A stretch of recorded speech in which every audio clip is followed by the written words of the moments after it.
C'est un portrait de groupe, bruissant de vœux hilars, de mobiles détournés, de trajectoires étranges. Linda, Nora, Pespi, Mika et les autres. Souvenirs à huis clos enroulant les corps, aussi voluptueux qu'un waterbed, fugaces comme des ombres empêchées, troublant d'énigmes qui laissent un fort goût de métal dans la bouche, excentriques, indécis, espiègles, déployés parmi les éclairs d'objets absurdes et magnifiques. Le cliché séduit. On approche avec des pensées ivres, on guette. Et tandis que le temps s'épanche dans le roulis de l'attente ou d'une fête qui ne porte aucun nom, un visage se détache. Sa biographie, épinglée à des milliers de vestes, à la géométrie d'une formule consacrée. Mais la posture, les gestes, la façon d'abandonner sa peau, c'est elle qu'on choisit. Choisie, elle entre dans le boudoir, hôtel partagé où chacune, pour soi, accomplit les rites opiacés qui consolent l'âme et hâtent le désir. Usage du monde aussi régulier et rythmé que le sommeil. Elle entre, comme dans un sous-bois, silencieusement, sous le taillis couleur de nuit de tableaux familiers. Et pour la première fois, elle les contemple. Des paysages tronqués, percés d'angles friables et d'horizons trompeurs. Architecture ciselée par des fous, probablement lovée dans des bombardiers, portant des noms de filles ou de fleurs. Disposés si minutieusement qu'ils vibrent d'une aura maniaque, celle des romans où le réel a la puissance du hasard et des prédictions, où s'épousent nécessairement un peu de poésie et un peu de mathématiques. Il faut avoir des qualités de sculpteur et d'architecte pour aimer ou désapprendre. On dirait un inventaire, une archive, une procession, un songe. Elle l'ignore encore, mais l'inclinaison abstraite du corps, les mains qui jouent de minuscules partitions et les yeux enclos sur un espace multiple, elle entame un voyage immobile. Une femme disparaît, figure égarée sous chevelure. Quittant la chambre pour arpenter d'autres décors, plus vrais peut-être, plus secrets encore, plus inconnus sûrement. Peu importe le temps, la date, la nécessité du jour, elle laisse sa peau entre les murs et commence sa marche, tournant au coin de la maison rose avant de suivre le hasard. Menée par les brisures du terrain, s'enfoncer, comme ouvrir une page et se laisser descendre dans un poème d'oubli. Sans dessin, elle traverse, contourne, caresse, géométrie courbe ou pendulaire, armature offerte, maquillée, poutrelles immenses, verticale infinie, fauchée par d'innombrables points de vue, une parure tissée par des mains qu'elle envie, une forêt contraire, parcourue de détails que l'on imagine mangés par les orties de la pensée, où l'on devine, archipel dérobé, à travers les pans et les déliés, idole, espace intérieur, explosion. Elle avance et la lumière dans certains angles, certaines ruelles postées telles des sentinelles ramène son enfance ensablée et le souvenir tangent d'une ville effacée qui répond, ressac amer aux nuits sans lune. Elle, paradant avec le fusil de chasse d'un père qui n'existe nulle part. Quelle sensation éprouve-t-on à défiler, vêtu de son sang, entre les édifices et les œillades des pierres? Et cette question renforce encore l'impression qu'on l'observe ou l'envie qu'on la suive. Une affaire de romantisme soudain abîmée dans un film noir, ou peut-être l'inverse. Le rythme des constructions la berce, sous hypnose. Elle reprend, traverse à nouveau, des lignes, des lignes, des lignes. Nervure séduisante, plus bavarde que les corps, plus sinueuse que le destin. Arc-bouté sur le paysage, elle suit. Note.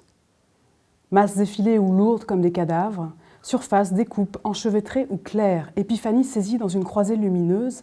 Scène architecturale. De paysages industriels, rasés, à paysages sonores. De peintures éraflées à photographies taiseuses. De mustangs rapides, flâneurs insaisissables, soldats de plomb, à putes de soie. Et dans sa progression, scandée par de micros événements, elle déploie la ville en un fantasme vivant où circulent les organismes voyeurs et des forces incomprises. D'où partent, sans distinction d'échelle, des signaux, des paroles plus ou moins frauduleuses, des liquides de toute nature, des joies ignares, des fantômes et des baisers rageurs. Elle aime le langage, c'est son droit le plus entier, sauvage, un droit de fiction.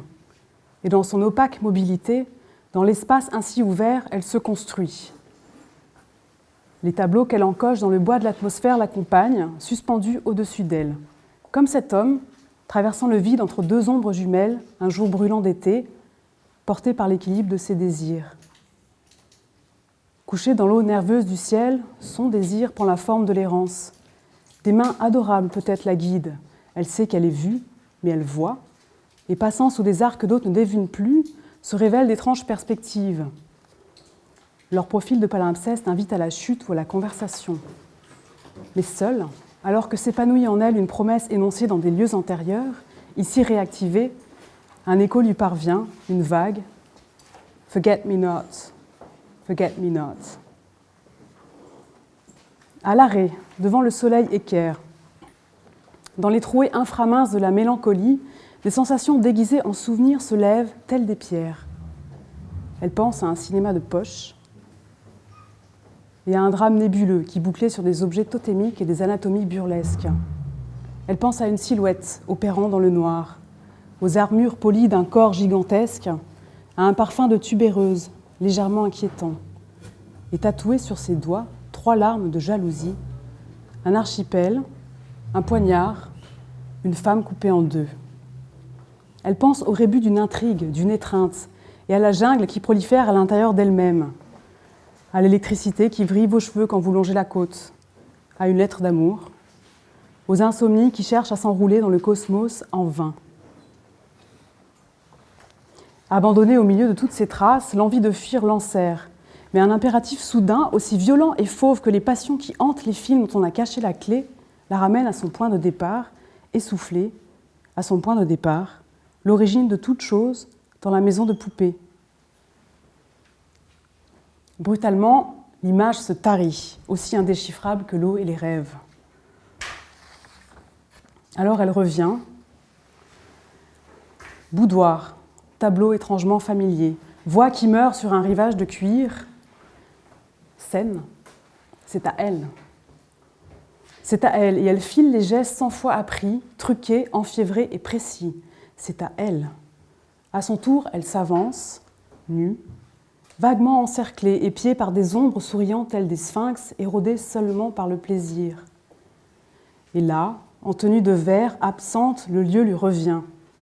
Certaines vérités vous frappent, un poignard ou un paysage, basique comme la faim, complexe comme les rites de passage. Et dans l'alcôve, micro-architecture scellée dans une boîte noire ou rose, façonnée de miroirs léchant un ciel épistolaire, le récit se dénoue. Here was nothing but space, space and a lie.